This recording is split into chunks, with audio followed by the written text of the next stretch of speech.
Now, part of your story is a conservationist story, but the interesting thing about it that I found was that it wasn't something that you thought that you should do. It was a revelation that you had through experience. You know, people had perceptions that all sharks were a certain way and that they were dangerous, but because you spent a lot of time in the water, you sort of slowly figured that out. So can you tell me a little bit about that, about, you know, through the 50s and 60s, the realization that you guys had that sharks wasn't what people perceived them to be? Sharks are an unknown animal, live in the deep oceans, and some of them live in the shallows.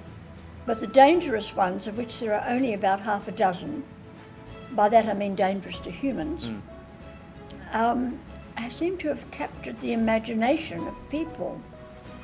But we knew from being spearing fish, when you spear a fish, if there's a shark in the area, it'll come.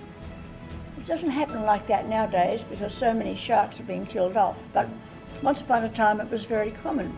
And you'd have to fight the shark off or let him have your fish. So you learn a lot about different species very quickly.